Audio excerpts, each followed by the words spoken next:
साथियों, एक किसान आदमी सड़क के बगल में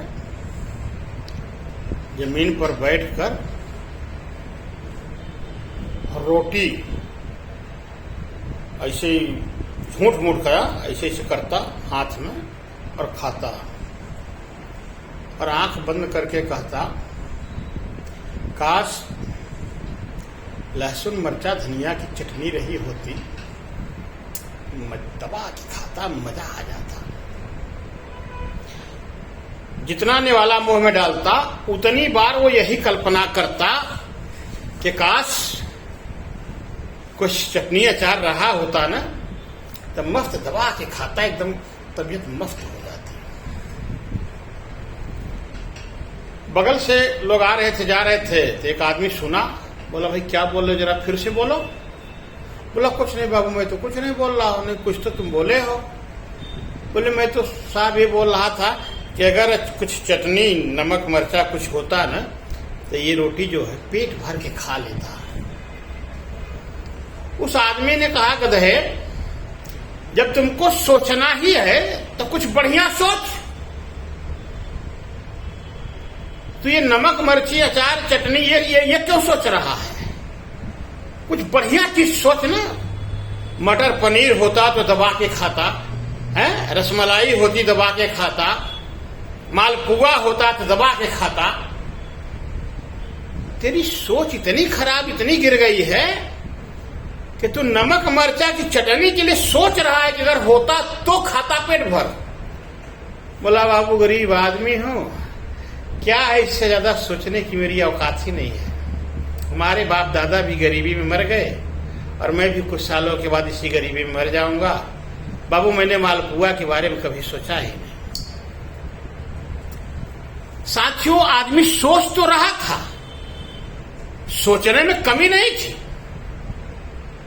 सोच रहा था वो, लेकिन उसकी सोच में गरीबी शामिल थी। समझ रहे हैं? अगर वो एक बार गरीबी से बाहर उठ करके सोचता कि जब हमको सोचना ही है, हमको मेहनत करना ही है, तो मैं ऐसा काम क्यों न करूं जिसमें लाखों की इनकम आए। फिर 10-20 रुपए के लिए किसी का खेत क्यों जोतना है भाई? तो साथियों, मैं कहना यह चाहता हूं कि आप लोग कुछ न कुछ तो जरूर करते हैं। अब इतने लोग हैं 4000 के आसपास, तो मैं तो सबका तो नहीं जानता क्या करते हैं, लेकिन कुछ न कुछ तो आप सभी लोग करते हैं।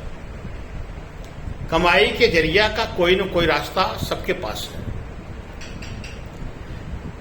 कमाइए, मैं मना नहीं कर रहा हूं, लेकिन उसको कमाते हुए ढेर सारा कमाने की जरूर सोचिए। मेहनत तो कर ही रहे हैं, पैसे के लिए संघर्ष तो रोज कर रहे हैं, और अगर यह कहूं कि हर घंटे कर रहे हैं तो कोई गलत नहीं है।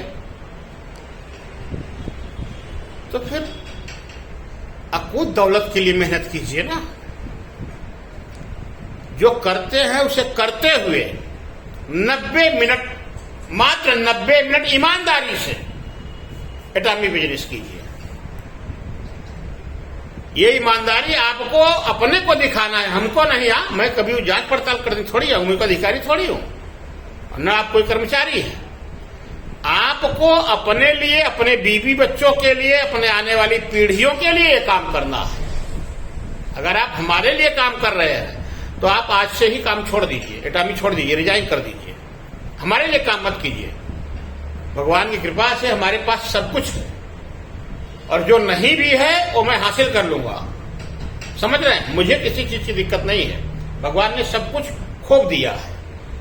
मैं आपके लिए कह रहा हूं कि अगर आप संघर्ष कर ही रहे हैं तो कुछ ऐसा कीजिए जिससे आपको पूरी दुनिया जाने पहचाने, आपके आने वाली तमाम पीढ़ियां आपको जाने पहचाने।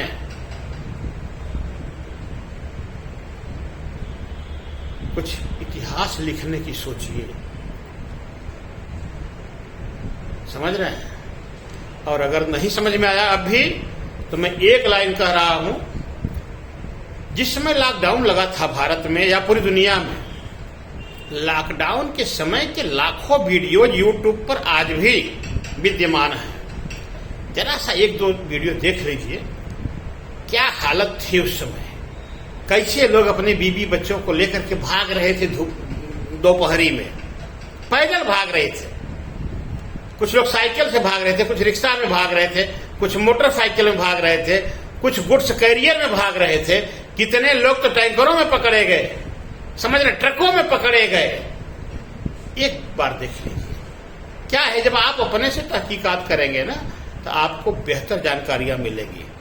हमारे समझाने से आप करेंगे तो आपको लगेगा मिश्रा जी अपने फायदे के लिए कर रहे हैं, तो मेरे फायदे के लिए आप मत कीजिए प्लीज। मैं भगवान की कृपा से एकदम फिट आदमी हूं और सब कुछ भगवान ने दिया है, रोज दे रहे हैं, हमको कोई दिक्कत नहीं है। आप अपने लिए कीजिए, अपने लिए और अपने देश की तरक्की के लिए एटॉमिक बिजनेस कीजिए, हमारे लिए मत कीजिए प्लीज।